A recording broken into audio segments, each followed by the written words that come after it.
Are you looking for a build that can clear the entire game on basically no budget, is new player friendly, and uses a skill that a lot of people are seeming to not realize exists? This is Creeping Frost. Hey guys, Big Ducks here, welcome back to the channel. Creeping Frost is an ability that is kind of going under the radar right now. Now, I don't blame you if you don't know what Creeping Frost is, but this is the Arctic Breath rework that we got here recently. Doesn't require any gear, super tanky. It uses the Glancing Blows new keystone that's on the tree now instead of being on the jewel. And honestly, it was a breeze. We cleared through T16 maps. We cleared pretty much the entire game. Cirrus, all the Conquerors. Single target, it leaves a little bit to be desired until you get some good gear, but I mean, T16s were a breeze, no problem whatsoever. Now remember, if you enjoy my content and you want more people to see it, make sure to like this video, and also consider subscribing for more content similar to this. Now without further ado, let's take a look at some of the things that the build did, and then we'll go into the actual video. You realize how terrible this map is? Ranged monsters in a Veritania map, because this is going to be a Veritania map. Crit. Extra damage is cold and lightning. There's gonna be 6 bosses. They're gonna gain power charges. I'm not gonna have flasks, and I'm gonna have my main defensive layer reduced by 40% reduced chance to block. I'm pretty sure that this is just like a blatant warning saying, please die.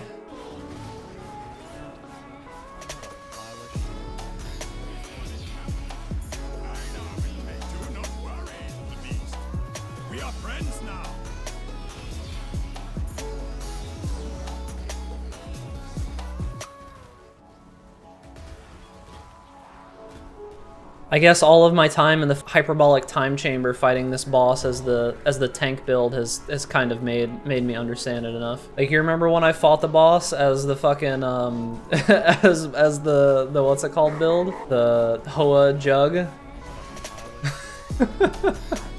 God. Like, legit that fight took like 30 minutes when I did it. Alright, well that was pretty easy. Wow. That's kind of silly. How easy that makes it when you can fucking slow them that much. So this is the Creeping Frost Occultist. Now, I'll forgive you if you don't know what Creeping Frost is. This is the reworked Arctic Breath. Arctic Breath's been in the game for many, many years, but nobody ever really used it, and it was kind of lame. So Creeping Frost is just another damage over time ability like Cold Snap or Vortex, but the one thing that makes this significant is that this ground effect here will actually follow enemies around. It'll creep around on the ground trying to find out where they are. And I didn't really ever like the Vortex play style, so this is a little bit more up my alley, because with Vortex it either only casts around your character, or you have to cast it off of a Frostbolt, and both of those kind of annoy me. With this, you just cast it out on the ground, it goes where it wants, and then it'll follow the enemies, and it's just a much more fun playstyle in my opinion. Now I want to make a specific note here. The gear that this character has is almost nothing. There is so much improvement that I could do on this character in particular. I've spent less than 100 chaos in the first 2 weeks of the league, right? This wasn't my league starter, it was the one that I did right after. But this gear, like anywhere past the first couple weeks of the league, is like gonna be like 10, 15, maybe 20 chaos at most.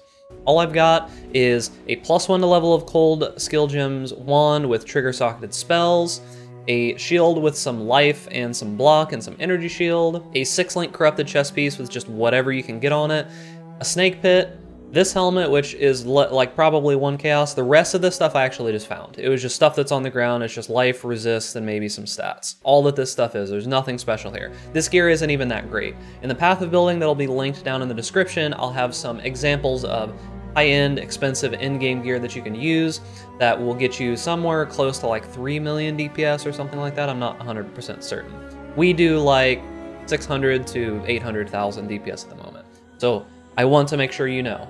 This character, not optimized whatsoever. We still completed the whole game with it. What we're going to do here is we're going to take you through a map. We actually have one right here. It is unidentified. I don't think there's any crazy modifiers on this. This is a tier 16 alleyways map. So the main playstyle of the build is you're just going to run around, you're gonna drop some Creeping Frost, and you'll see how it moves towards the enemies, right? So we're in a T16 map right now. I've got GMP on, and you can see it just absolutely demolishes every single enemy with no problem. And I've got nothing invested into this gear. It clears like crazy. I don't even think that you really need to invest that much into it, to be honest with you. We do use this ability here, which is Vol Cold Snap, just to give us some frenzy charges and to help out a single target. We also have Vol Righteous Fire, another ability that you can use to supplement your single target. there's really not a lot to say about it. You just drop the stuff on the ground, you run around, and one of the biggest additions that was made to the build was the snakebite ring. So what this does is it just gives us a bunch of extra projectiles. So each time that this hits, it actually forks. And what that means is that each fork gives 2 instances of the ground effect, whereas chain and other things like that don't actually give any additional ground effects. So as soon as we started getting the forks, it started clearing a lot better.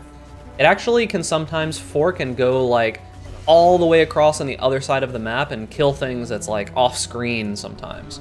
So the clear is much better with the fork. I highly recommend grabbing it and getting the fork through the snake pit. Chain is an absolute trap. I don't recommend it at all. I recommend that you avoid chain. A lot of people say that chain is good. I think that it's terrible. All that it does is gives you 1 additional hit and doesn't actually scale the ground effects at all. You have the same amount of ground effects with chain. We tested it. It's not really good. Now, particularly single target can kind of be a point of contention on this build. That's the one thing that I think it lacks a little bit of. However, this is something that would be fixed with gear. Now, I don't have any of my big damaging abilities, so you're gonna see here. Single target on a T16 is not that great. If we use Vol Cold Snap, and if we had that Righteous Fire going, it's a little bit better, but the single target is not amazing. But we can still get through it pretty easily. I mean, that didn't take that long for a T16 map boss. So that's pretty much all there is to the playstyle. You don't really have to do anything crazy with the build. You just need to make sure that you Flame Dash occasionally to keep Arcane Surge up. You keep your Creeping Frost on the ground. You can swap out Hypothermia for greater multiple projectiles on big bosses like a Conqueror or Cirrus. But I want you to know that if you are going to do this, you have to target the ground near the boss. If you hit them with that single projectile and it forks, it's not actually going to do any damage. You're going to get the initial hit damage and that's it. So beyond that, we do have, if you have noticed when we're casting, you'll see that we get this Frost Bomb here, as well as our Cursed procs. Our wand is a trigger on socketed spells when you use a skill. This gives us Frost Bomb, which gives us some cold exposure, as well as a little bit of extra damage and chill. We've got Frostbite, which is our curse, and then it also just has an unlinked Cold Snap. The reason that this is in here is to give us Frenzy charges as we clear. The 25% chance to gain a Frenzy charge when an enemy dies while in the skill's area should keep our Frenzy charges pretty much maxed throughout the entirety of the map. Vol Cold Snap will give us a way to generate Frenzy charges on a boss. Now you mainly are using the Vol Cold Snap and your linked Cold Snap for extra single target. That's what I have on my queue here. So this just gives us another layer of single target damage on top of the Creeping Frost. Everything together ends up being pretty solid. So now that I've given you an idea on how the build works, we've demonstrated a map run, I showed you how to kill bosses and all that other stuff, let's talk about the path of building. We'll go in, we'll talk about the skill tree, leveling, and all that kind of good stuff. So if you're new to Path of Exile or you don't know what Path of Building is, make sure to go down in the description and look for the link to Path of Building Community Fork. This is a program that is designed by a member of the GGG team, and this is the community upgraded fork of that program. This basically allows you to create any kind of character, test all of the items, all of the skills, the skill tree, it gives you damage numbers, all kinds of good stuff. All the information is down below in the description. Go check it out, download it. You can find a link to a Pastebin, which you can use this import button here, as well as import from Pastebin. You paste that Pastebin link into here and you will get to this tree that you see here with all of the items, all of the gear, all of the everything. I also want to let you guys know that I have made extensive notes for this build, as I do for all of my builds. You can come up here to the notes section. I've got pretty much everything you need to know in this list here. If there's not something in here and not something in the video, you can feel free to join my Discord. It's linked below. It'll tell you everything that you need to know. So first, let's talk about the tree a little bit. Now, I have multiple skill trees here. These are the leveling trees as well as the full level 100 tree. So starting out in the first few levels, the main thing that you're looking to do here is come and grab Elemental Overload. In the meantime, we grab some spell damage, we grab some life, we grab some life, we grab some damage. Not really too much here. You can fill in this jewel slot with whatever jewels you have available at the time, but eventually this will be a cold damage over time as well as energy shield. When we get a little bit higher up in level, we're going to be mainly moving down towards here to grab Glancing Blows. This is one of the main defensive layers of the build. This build actually has, at max level, it's got maxed attack block and maxed spell block. That means 75% of all attacks and spells that hit you will be 50% damage taken. This is huge. It's honestly insanely powerful, and more people really need to be looking at Glancing Blows and block in general for these kinds of builds. That's all that we really do when we're leveling up this next section. We grab some life, grab some life. This is elemental damage and resist and Glancing Blows. And when we start moving towards the end of the game, as well as getting our skill points from our quest, you're going to grab these block nodes over here. This gives you a ton of block chance as well as some extra goodies here. You'll see that you get some elemental resistances. And also, this modifier that says increase defenses from equipped shield is nothing to joke around about. That modifier is really strong. You'll see it over here as well on some of these nodes. 60% increased energy shield from an equipped shield. Super strong modifier. You get a really big energy shield and it'll give you like well over 1,000 energy shield just from like 275 energy shield on a shield. Other than that, we grab block nodes, we grab some more block nodes over here. This is cold damage over time nodes and chill effect. Chill effect is super useful on this build. It makes it so that things are slower and they do less damage to us. The bone chill additional support that we have on our Vol Cold Snap makes it so that increased chill causes enemies to take more damage. Super useful note that a lot of people don't know. Besides that, more life, a little bit of AoE scaling to help with clear, and that's pretty much it for a round when you're finishing the game. Now as we move forward, we're going to fill in a couple of things. You're going to start grabbing some of these nodes here, which are cluster jewels. You're going to be grabbing this node right here, which gives us some more spell block as well as a bunch of mana regen. And really that's about it. There's not much else to the build. In the very, very end-game full tree, we grab some more damage here in Heart of Ice, we fill out a couple points here, but there's not really much else to talk about. That's the majority of the tree. Let's talk about the Ascendancy. So starting out at low level, we're going to be grabbing Void Beacon. This gives us some damage that we really need. It also makes it so that enemies can't regenerate when they're near us. This will help in particular with like metamorph bosses, or there's one enemy, it's the enemy of the Coral Ruins, I think it is. One of the bosses there can regenerate like his entire health bar constantly. This will stop him from doing that. Once we get to the next Ascendancy, we're going to be grabbing Frigid Wake. This makes us immune to chill, immune to freeze. It gives us a slight freeze that we can use on nearby enemies. That just happens every once in a while. Causes enemies to do less damage to us when they're nearby, and gives us some damage over time. The next one that we're going to get is Vile Bastion. We get this one third because we're really not scaling energy shield until we're in maps. This makes it so that we regenerate a ton of energy shield. It also gives us stun immunity while we have energy shield up. Super great node. Now the next node that you can take, there's two of them. However, the one that I personally take is Withering Presence. Now the reason that I take this node, and I know a lot of people are gonna be like, haha, you don't do any chaos damage, why are you taking the chaos damage over time multiplier node? Forbidden Power actually doesn't do very much for us. We don't generate power charges, they don't do a lot for us, they give us a little bit of damage and that's about it. Profane Bloom, while it's nice to be able to curse hexproof enemies, honestly, it doesn't really do much else for us than that. These other nodes that we get over here are way more useful than this one here. And cursed enemies explode, have a chance to explode on kill. I mean, it's useful, but you saw the clear that I had. I mean, we were in a T16 map and my character has no gear, and clear was absolutely not a problem whatsoever. Sure, Profane Bloom can be kind of good, but instead, just for simplicity of gear, I took 60% chaos resistance from this Ascendancy. You can do what you want, but this is my suggestion just to make gearing a little bit easier. Now let's talk about skills. So I already showed you we use Creeping Frost, we use Vol Cold Snap, we use the Trigger and Wand, but let's actually go over the links on why we use them. So Creeping Frost in and of itself is a projectile, a duration, an AoE, and a cold. So we don't really have to worry too much about freezing because the main thing that we're worried about is chilling enemies. Now as you saw, Creeping Frost makes that little ground pool underneath the enemy, so Elemental Focus you would think that it would make it so that it can't chill them at all. However, for some reason, even though Elemental Focus said supported skills cannot inflict elemental ailments, we can still inflict chill with that ground effect. I don't know if it's a bug, but if it is, just replace this with Concentrated Effect if they ever fix that for some reason. I'm not sure that it's actually a bug though. Swift Affliction just gives us a bunch of damage over time. It's one of the better DPS gems. You can also get the Awakened version of this, which is really, really strong. Control Destruction is more of the same. We're not worried about crit in any manner, so all that we're worried about is damage, and spell damage does affect Creeping Frost's damage over time. As you can see, modifiers of spell damage apply to the skill's damage over time effect. Efficacy, just another good damage gem. Just give us a bunch of spell damage, bunch of damage over time, and some skill effect duration. Now the last link, while you're clearing, you can use GMP. I think that this is probably fine. With GMP, we were able to clear pretty much everything in the game.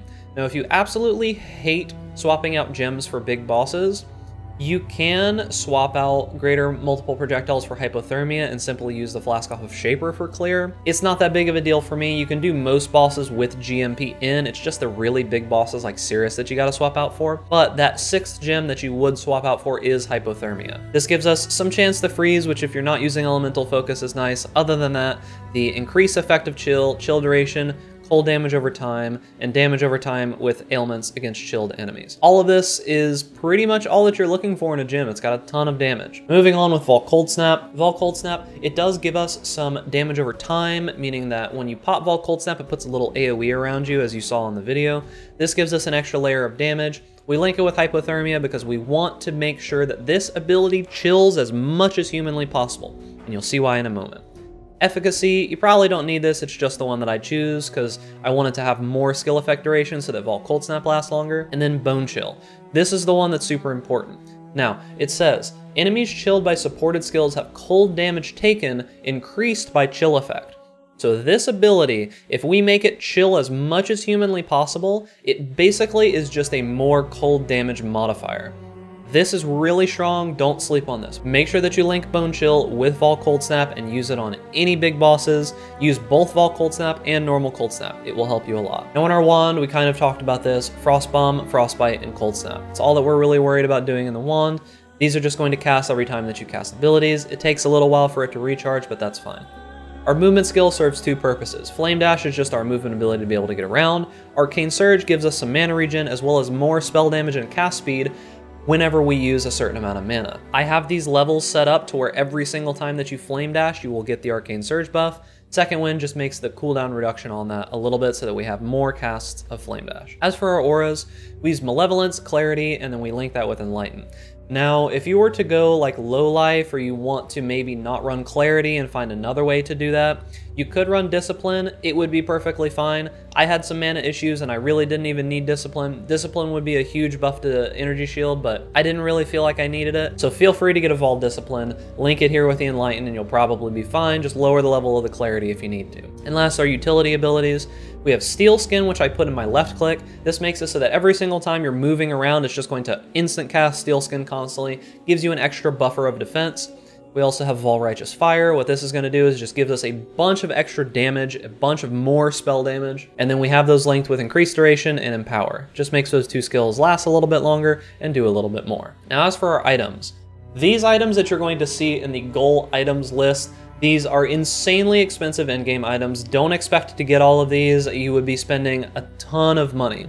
Now that being said, most of these are craftable through the new harvest crafting stuff that we have. But if you're somewhere in the future and we don't have harvest crafting, really don't expect to get all of these. This is just meant to be goals that you should look for. Up here in the item sets, you're gonna see that I have a leveling set. You're gonna see that I have my items. These are the actual items of my character, besides the jewels, because there's a little bit of a problem with the jewels. But all of these items are the same items that I use on my character. I killed Cirrus with these items. I killed all the Conquerors with these items. I cleared T16 maps with these items.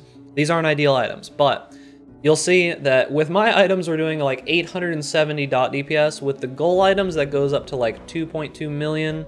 It's higher than that depending on how you have your configuration set and all of that good stuff. But the items really aren't too big of a deal. Just get the stuff that I have set in my items budget and you should be able to clear the entire game with just this. However, we'll go over the goal items a little bit. So Rime Gaze in particular, the enchant that you see, Creeping Frost Chilling Area, this does make that little ground effect on the ground move around a little bit better. So it's gonna be able to clear a tiny bit better. That's really not too important though.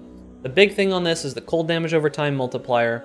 This also gives socketed gems are supported by level 20 concentrated effect. That means that when we put our cold snap in there, this Vol Cold Snap is also linked to concentrated effect, giving it a ton more damage. In the in-game version, you can use a Carcass Shack. It's expensive. This is a +2 to level of socketed duration gems. Carcass Shack, gonna give you a bunch of damage. It's gonna give you a bunch of area of effect. Really good chest piece. You could also just use any random hybrid energy shield / life chest piece if you wanted more defenses, but Carcass Shack is probably the most that you're going to be able to get damage-wise. The only other things that really matter, the wand, this is super expensive. It's just got a bunch of good damage mods. The shield has recover 5% of energy shield when you block. If there was any item out of all of these expensive items that I would say that you absolutely need to go for, probably two of them. This is the one that I would say that you need to go for. That recover 5% of energy shield when you block, plus the spell damage, plus the huge amount of energy shield and life. this is the one that you would want to go for. This will be all of the defenses you need in the build. The other one would be the amulet. The +1 to level of all cold skill gems, the +1 to level of all intelligence gems. You can see the build loses 727,000 DPS with this amulet. This is a really tough amulet to get though. It's got tranquility, it's got cold damage over time multiplier. Don't expect to be able to get this. This is like a mini level of exalt item. It's mostly just resist. It's mostly just some cluster jewels that have cold damage over time, some normal jewels that have cold damage over time, energy shield and life. Don't sleep on the snake pit. Make sure you put it in your left ring slot. You want those spells to be able to fork. It increases your clear massively. You can swap this out for bosses if you want, but the clear will be impacted a decent amount. Make sure that you check the configuration setting and you change any settings on anything that you have with your character so that you get accurate results. And that's really gonna be it with the character. Absolutely excellent character. If you have any more questions, make sure that you join my Discord. It's linked down below. You can also find me live on Twitch. I'm streaming pretty much every single day. I take like a day or two off per week, but you can find me over there. Links, all of that will be in the description. So yeah, like I said, the build is way better than I ever expected. It doesn't require almost any gear, cleared everything that I wanted it to, and honestly, it was a ton of fun. This is a very surprising outcome for me. So remember, if you like my content and you enjoy the video, make sure you like it so that more people can see it. Also, consider subscribing so you can see more content similar to this. And also, stay safe out there in raid class, and we'll see you guys in the next video.